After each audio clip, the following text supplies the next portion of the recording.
He's not a bricklayer, an engineer, or a coal miner. He's a doctor, and his name is McCoy. Leonard Bones McCoy was one of the most celebrated doctors in Starfleet history. He was skilled in both surgery and psychology, and during his time on the Enterprise, invented several new medical techniques that saved the ship on many occasions. He also had a unique no-nonsense attitude that mixed well with Kirk and Spock's personalities. The three of them had a very interesting dynamic, but the other two got most of the attention. Sadly, McCoy never really got a lot of time focused on him specifically. His backstory was mostly told in small parts, scattered across different episodes and films. In this list, we're going to look at 10 things that you might not know about Dr. McCoy's history, family, and personal life. Bones was far more than just the guy they hired to say, "He's dead, Jim," every episode. He was actually a very deep and complex character with a dark history. With all that being said, I'm Bree from Trek Culture, and here are 10 things that you didn't know about Dr. Leonard Bones McCoy. Number 10. He didn't attend the Academy. A lot of confusion here comes from the 2009 Star Trek film in which McCoy joined Starfleet Academy right at the same time as Kirk. In the prime timeline, McCoy never attended the Academy. Instead, he got a medical degree from the University of Mississippi and was commissioned to join the Starfleet ranks, and later the Enterprise, because of his talents in that field.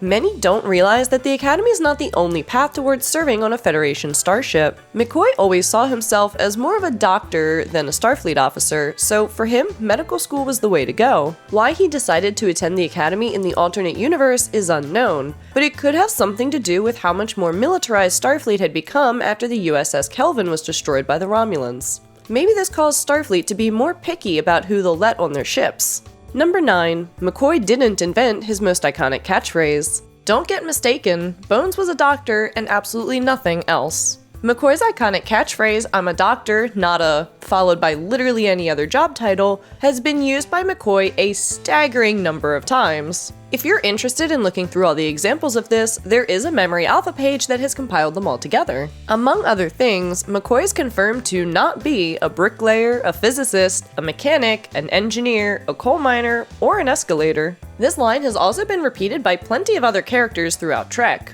most frequently by Julian Bashir on Deep Space Nine and the holographic Doctor from Voyager. What's surprising is that "I'm a blank, not a blank" was used years before McCoy was even born by Phlox. So McCoy himself didn't invent the expression, though he certainly popularized it in Trek. It's the perfect way for folks in Starfleet to passive-aggressively tell their superiors that something is totally outside of their area of expertise. Number 8. His first appearance. It's well known that most of the cast from the original series were replaced after the first pilot episode, The Cage. The ship's chief medical officer at the time was Dr. Philip Boyce, who served under Captain Pike before Mbenga in Strange New Worlds. Kirk replaced Pike in the second pilot episode Where No Man Has Gone Before, and we also got the first appearance of Scotty and Sulu, but McCoy was still nowhere to be seen. In this episode, Kirk's chief medical officer was Dr. Mark Piper. It wasn't until the series got picked up by a network that we finally saw Bones for the first time. Gene Roddenberry and others decided to replace Dr. Piper with McCoy because they felt that the role needed a somewhat younger actor. The first appearance of McCoy, along with Uhura and Janice Rand, was in the episode The Corbomite Maneuver, and he continued to serve aboard the Enterprise until the end of its 5-year mission, at which point he took a hiatus before jumping back into service in the motion picture.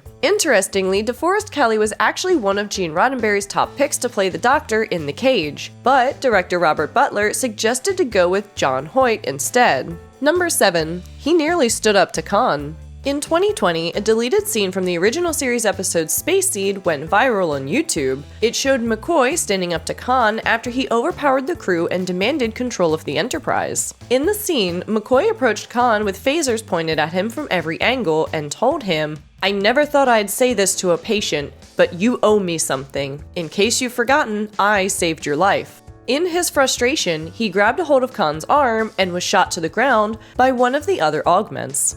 Khan explained to Spock that McCoy was simply stunned and that he tried to avoid bloodshed if possible. It's not really known why the scene was cut, but it might have been to make Khan seem more threatening. After all, we know that in the final cut of the episode, Khan actually tries to kill Kirk in a decompression chamber, which made him seem much more insane while keeping it non-violent enough for television standards at the time.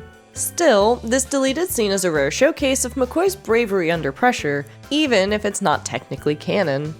Number 6. McCoy and Spock, Kirk's angel and devil. Star Trek Beyond was praised by a lot of fans for nailing the chemistry between the original series characters, specifically Spock and Bones. In issue 184 of Star Trek magazine, the film's writers, Simon Pegg and Doug Young, explained that they had a lot of fun writing scenes for these two and beyond. Specifically, Young liked the idea of having the emotional represented through McCoy and the logical represented through Spock, so the two of them could serve as kind of an angel devil on Kirk's shoulder, guiding him through his decisions. And you know, this is a very interesting way to look at their relationship. It was always fun to watch Spock and Bones argue in the original series, and the scenes between the two of them and Beyond definitely call back to that old dynamic. They could get pretty heated at times, but it was always clear that they actually cared about each other very much.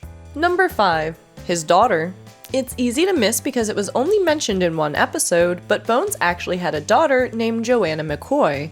She was originally going to pop up as a love interest for Kirk in the original series episode The Way to Eden, which definitely would have shook things up a bit between him and McCoy, but the character ended up being replaced with Irina. The only time she was ever actually mentioned was in the animated series episode The Survivor. A Vendorian shapeshifter came aboard the Enterprise disguised as the famed space philanthropist Carter Winston, and McCoy thanked the imposter for saving his daughter, Joanna, 10 years prior. Carter Winston was one of the wealthiest private traders of the time. He was a generous guy, so he used his private fortune to go around the galaxy helping needy people. The people of the planet Cerberus went through a catastrophic crop failure in 2259 that left them at risk of starvation. Luckily, Winston came along and used his wealth to feed the population, saving everyone on the planet, including Joanna McCoy. Soon afterwards, though, Winston mysteriously went missing. The Vendorian imposter revealed that Winston's ship had crashed on the planet Vendor and that he had died shortly after. However, the Vendorian became more and more like Winston every day, so it's possible that he went on to continue Winston's good deeds after being taken away by the authorities at the end of the episode. Number 4. McCoy's adventures while trapped in Earth's past.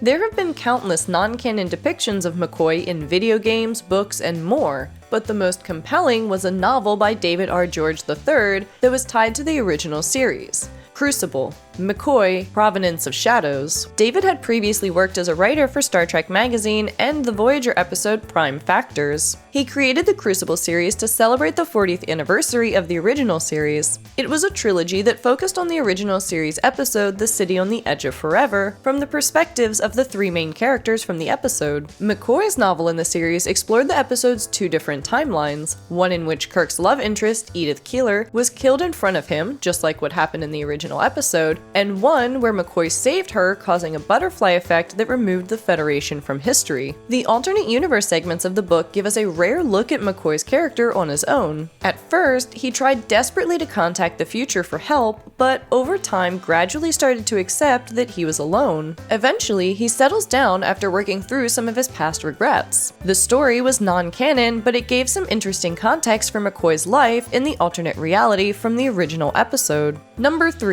His thoughts on technology. Dr. McCoy had a very complicated relationship with technology. He considered the 20th century hospital from the voyage home medieval in comparison to 23rd century medicine. But he was slightly distrustful of technology and didn't want to rely on it too much in his work. He was skeptical of everyday Starfleet devices like the transporter and even shuttlecrafts in the alternate universe films. He also tried to take advantage of the body's natural healing ability as much as possible when treating his patients. In the Corbomite maneuver, Kirk asked McCoy, "Aren't you the one that always says a little suffering is good for the soul?"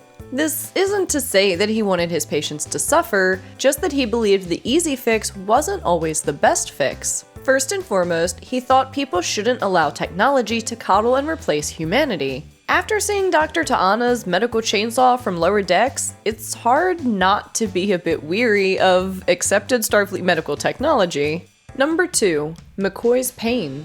In The Final Frontier, Spock's brother Sybok used his unique ability to tap into people's deepest pain to force McCoy to relive the death of his father, David McCoy. David was diagnosed with an incurable disease, and after living for too long in constant pain, pleaded with his son Leonard to take him off of life support. Leonard didn't want to watch his father die slowly and painfully, so he disconnected the life support system to preserve his dignity. Leonard had regrets about his decision, but the worst pain came when, shortly after David's death, a cure was discovered for the disease. If Leonard had not deactivated the life support, then his father may have lived much longer. He continued to regret this decision for years.